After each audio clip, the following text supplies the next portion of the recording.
नमस्कार मैत्रिणींनो, मी उज्ज्वला रेसिपी मराठीमध्ये. आज आपण गणपती बाप्पासाठी उकडीचे मोदक बनवणार आहोत. चला तर आता लगेचच रेसिपीला सुरुवात करूया. उकडीचे मोदक बनवण्यासाठी इथे मी गिरणीतून हे पीठ दळून आणले. तर पीठ बनवण्यासाठी इथे आपल्याला अर्धा किलो बासमती तांदूळ, अर्धा किलो आंबेमोहर तांदूळ घ्यायचा. स्वच्छ धुवून तो सावलीत वाळवला की गिरणीतून मी बारीक असा दळून आणला आहे. पीठ गिरणीतून दळून आणल्यानंतर इथे मी बारीक चाळणी असते पिठाची, त्याने हे पीठ चाळून घेतले. तर एक मोठी वाटी आणि एक छोटी अर्धी वाटी पीठ इथे मी घेतलेलं आहे. आता ह्या पिठाची आपण उकड काढून घेणार आहोत. त्याकरता गॅसवर इथे मी एक मोठं भांडं ठेवले. शक्यतो जाडबुडाचं भांडं वापरायचं, म्हणजे पीठ आपले खाली डागत नाही. ज्या वाटीने पीठ मोजून घेतले त्याच वाटीने इथे आपल्याला एक वाटी पाणी घ्यायचे आणि जी अर्धी वाटी घेतली ते देखील यामध्ये आपण पाणी घालणार आहोत. म्हणजे एक मोठी वाटी आणि जे आपण छोट्या वाटीने पीठ मोजले त्याच वाटीने इथे आपल्याला अर्धी वाटी पाणी घालायचं. तर इथे मी दोन्ही वाट्याने पाणी मोजून घेतले आणि ते यामध्ये घातले. तर इथे तुम्ही अर्ध दूध आणि अर्ध पाणी वापरलं तरी चालेल किंवा नुसते पाणी वापरलं तरी चालेल. दूध जर यात वापरलं तरी ते आपले मोदक छान असे पांढरे शुभ्र येतात. तर यामध्ये तुम्ही दूध देखील वापरू शकता. अगदी 2 चिमूट मीठ घातले. जर इथे तुम्ही दूध वापरलं तर मीठ आपल्याला पिठामध्ये मिक्स करून घ्यायचे. मीठ घातलं की यामध्ये अगदी 2 चिमूट आपण साखर घालणार आहोत. तर इथे मी पिठी साखर वापरत आहे. अगदी पोहे खायचा अर्धा चमचा इथे मी तूप घातले. तर इथे आपल्याला तुपाचं प्रमाण खूप असं जास्त वापरायचं नाही. अगदी थोडं तूप यामध्ये घातले. आता हे सर्व आपण छान उकळून घेऊयात. पाण्याला छान उकळी आली की गॅस इथे आपल्याला बंद करायचा आणि त्यानंतरच यामध्ये आपण तांदळाची पिठी घालायची. पीठ छान मिक्स करून घेऊयात.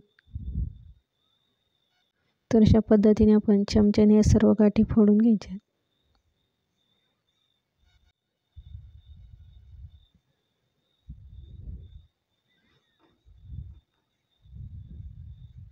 तर ह्या चमच्याने तुम्ही इथे हे पीठ मिक्स केलं तर याच्या गाठी तयार होत नाही आणि पीठ देखील छान असं मिक्स होतं. आता यावर झाकण ठेवायचे, म्हणजे याची वाफ जाणार नाही आणि वाफेमुळे हे पीठ छान असं शिजलं जातं. आता यावर मी झाकण ठेवलं. 10 मिनिटासाठी हे साईडला ठेवून देऊयात. आता आपण सारण बनवणार आहोत. त्याकरता इथे मी खवलेले एक नारळ घेतले. एक नारळ खवल्यानंतर इथे माझ्या 2 वाट्या नारळ निघले आणि ते मिक्सरला देखील तुम्ही फिरवू शकता. फिरवलं तर अगदी छान असं बारीक होतं.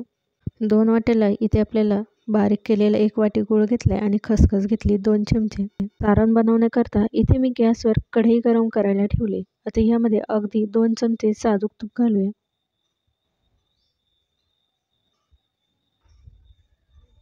तर गॅसची फ्लेम इथे आपल्याला कमी करायची आणि यामध्ये आता मी 2 चमचे खसखस घातली. खवलेलं ओलं खोबरं घातले 2 वाट्या.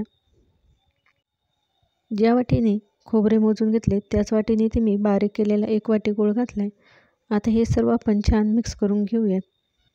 मध्यम गॅसवर आता हे आपण सर्व छान परतून घेऊयात. तर इथे आपल्याला गूळ वितळेपर्यंत हे सर्व छान मिक्स करायचं आहे. जसा गूळ वितळेल तर तसं हे मिश्रण छान असं घट्टसर होत चालतं.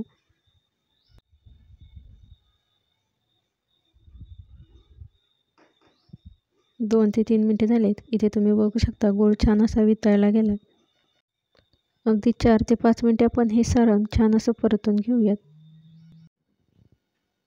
5 मिनिटे झालेत. इथे मिश्रण आपलं छान असं परतून झालं की गॅस बंद करायचा आणि यामध्ये वेलची पावडर घातली 1 चमचा. वरून जायफळ किसून घालायचे, म्हणजे याची चव छान लागते. आता हे सर्व मिक्स करून हे सारण आता थंड करायला साईडला ठेवून देऊयात. सारण तयार झालं आणि 10 मिनिटे झालेत. इथे आपली उकड देखील तयार आहे. आता ही उकड आपण एका मोठ्या भांड्यामध्ये काढून घेऊयात. अगदी 10च मिनिटे आपल्याला हे ठेवायचे. खूप वेळ जर ठेवली तर इथे उकड आपली सुकून जाईल आणि गरम राहणार नाही. त्याकरता अगदी 10 मिनिटे झाली की एका भांड्यामध्ये काढून घ्यायची. आता ही गरम आहे. त्याकरता इथे मी वाटीत थंड पाणी घेतले आणि त्याचा हात बुडवून अशा पद्धतीने आपण हे पीठ मळून घेऊयात. तुम्ही इथे तुपाचा देखील हात घेऊ शकता किंवा अशा पद्धतीने पाण्यात हात बुडवून हे पीठ आपण 15 मिनिटे छान मळायचे. म्हणजे जेवढं आपण पीठ मळू तेवढे मोदक आपले छान असे मऊ होतील आणि चवीला देखील छान लागतात. 10 मिनिटे झाले. इथे आपली उकड छान अशी मळून झाली. अगदी छान मऊ असा गोळा तयार झाला आहे. तर पीठ आपले इथे छान लांबतंय आणि चिरा देखील पडलेला नाही, म्हणजे परफेक्ट अशी उकड तयार झाली. इथे सारण देखील आपलं ताटामध्ये काढून घेतलं, ते देखील थंड झाले. आता पिठाचा छोटासा गोळा घेऊन हातावर गोल करून घेऊयात. तर आता मी तुम्हाला इथे 2 पद्धतीने मोदक बनवून दाखवणार आहे. इथे तुम्ही हातावर देखील करू शकता किंवा अशा पद्धतीने इथे मी पुरी यंत्र घेतले, त्यावर प्लॅस्टिकचा पेपर ठेवला, अगदी थोडंसं तूप लावून घ्यायचे.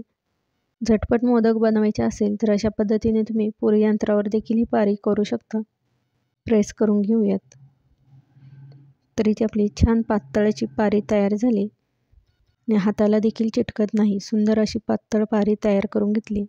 आता आपण मोदक बनवायला घेऊयात. तर अशा पद्धतीने बोटाने आपण याच्या कळ्या पाडून घेऊयात. एक बोट आत ठेवायचं आणि 2 बोटांनी बाहेरच्या साईडने प्रेस करायचे. इथे आपलं पीठ परफेक्ट असं शिजल्या गेल्यामुळे इथे तुम्ही बघू शकता पारी देखील आपली छान अशी तयार होते. कुठे चिटकत नाही आणि किंवा त्याला पिठाचा देखील हात लावायची आवश्यकता नाही. मला वाटलं तर चिटकत नसेल तर इथे तुम्ही पिठाचा हात घेऊन देखील हे मोदक करू शकता. तर अशा पद्धतीने ते मी पारी तयार करून घेतली. पारीची इथे आपण छान वाटी तयार करून घेतली. आता यामध्ये तयार केलेले सारण भरून घेऊयात. तर इथे आपलं सारण देखील छान असं तयार झालंय. बोटाने सर्व सारण आपण प्रेस करून घ्यायचे. आता अशा पद्धतीने गोल मोदक फिरवून वरचे जे एक्स्ट्राचं पीठ आहे ते काढून घ्यायचे. तर इथे आपला पांढरा शुभ्र असा मोदक तयार झालाय. उकड आपली परफेक्ट तयार झाल्यामुळे इथे आपला मोदक कुठेच चिरलेला नाही, अगदी छान असा तयार झालाय. घाई असेल तर इथे तुम्ही पुरी यंत्रावर देखील हा मोदक बनवू शकता.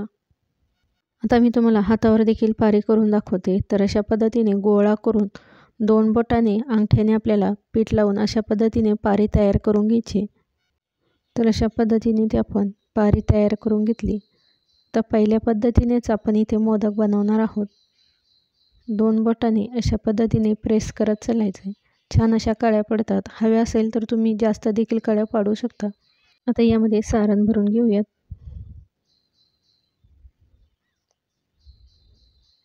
छान प्रेस करायचे म्हणजे सारण इथे आपलं बाहेर येत नाही आणि मोदक देखील छान तयार होतात. तर अशा पद्धतीने आपण राहिलेले मोदक देखील बनवून घेतलेत. तयार झालेले मोदक आता आपण उकडून घेणार आहोत. त्याकरता गॅसवर इथे मी कढईमध्ये पाणी ठेवले. पाणी छान उकळले की यावर चाळणी ठेवायची आणि त्याला थोडासा तुपाचा हात लावायचा आहे आणि अशा पद्धतीने वाटीत पाणी घेऊन मोदक त्यामध्ये डिप करून घ्यायचा आहे. थोडासा पाण्यात बुडवल्यामुळे जेव्हा आपण पिठाचा हात लावतो तर ते पीठ आहे ते देखील शिजतं. त्याकरता पाण्यात हे सर्व मोदक अशा पद्धतीने बुडून घेतले. वरून आता आपण पाण्याचा सपका मारून घ्यायचा आहे. पाण्याचा सपका मारून झाला की आता आपण हे मोदक 10 मिनिटासाठी उकडायला ठेवणार आहोत. मध्यम गॅस करायचा आहे आणि यावर झाकण ठेवून आता हे मोदक आपण 10 मिनिटे उकडून घेऊयात. 10 मिनिटे झालीत. आता यावरचे झाकण काढून बघूयात. तर इथे तुम्ही बघू शकता इथे आपली उकड परफेक्ट अशी तयार झाली. त्यामुळे मोदकातलं सारण देखील बाहेर आलं नाही. अधिक छान असे मोदक तयार झालेत. कोणताच मोदक इथे आपला फुटलेला नाही. तुम्ही बघू शकता इथे मी 21 मोदक बनवून घेतले. तर अशा पद्धतीने सुबक असे मोदक तयार झाले. एक मोदक आता आपण इथे कट करून बघूयात.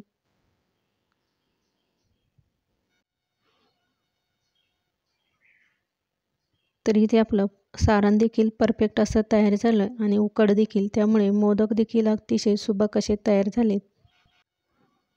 तर अशा पद्धतीने इथे मी 21 मोदक बनवून घेतले. अतिशय सुंदर पांढऱ्या शुभ्र असे मोदक दिसतात. उकड आणि सारण परफेक्ट तयार झालं तर मोदक इथे आपले फुटणार नाही आणि चवीला देखील छान लागतात.